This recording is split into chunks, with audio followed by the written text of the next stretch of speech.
శ్రీ సింహాద్రప్పన్న స్వామి వారి నిజరూప దర్శన భాగ్యం. ఈరోజు మాకు కలగాలని 12 గంటలకే లేచి దీపం పెట్టి ఆ నైట్ అప్పుడు పిల్లలతో బయలుదేరి అక్కడికి చేరుకున్నాం. అక్కడికి ముందుగానే బండ్లు అన్నీ ఆపేశారు. అక్కడ నుంచి బై వాక్ వెళ్తే ఫ్రీ బస్సెస్ అనేవి ఏర్పాటు చేశారు. ఆ ఫ్రీ బస్సెస్ ఎక్కితే డైరెక్ట్ కొండపైకే తీసుకువెళ్తారు. ఆ ఫ్రీ బస్సెస్ ఎక్కి ఇంకా స్వామివారి దగ్గరికి వెళ్తున్నామనే ఉత్సాహంలో ఉంటుంటే ఆ బస్సెస్ అన్నీ తీసుకువెళ్ళి సైన్ ఆపేశారు.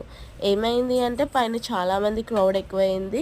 సో తీయడానికి కొంచెం టైం పడుతుంది అంటూ సైన్ ఆపేశారు. మేము ఇంక వెళ్ళేటప్పటికి 1:30-2 అరౌండ్ అయిపోతుంది. ఆ టయానికి లైన్ చాలా పెద్దది ఉంది. ఎంత లైన్ అయినా సరే ఆ దేవుడిని తలుచుకుంటూ మూవ్ అవుతూనే ఉంది కానీ ఎక్కడ ఆగలేదు. మొత్తం గిరి ప్రదక్షిణ టైంలో కూడా ఎంత నడిచి నడిచుంటాం అనేసి అయితే అనుకోను. అన్ని రౌండ్స్ పెట్టారు కానీ జనాలు అయితే ఎక్కడ తొక్కిసలాట తోపులాట ఏం లేదు. అంత మార్నింగ్ టైంకి అలా దర్శనం చేసుకుంటూ అరౌండ్ దర్శనానికి 7 అయ్యింది. 7 టైంకి దర్శనం అయిపోయి ప్రసాదం తీసుకొని ఫైనల్గా ఈరోజు అక్షయ తృతీయ రోజు నిజరూప దర్శనాన్ని మేమైతే చూడగలిగాం.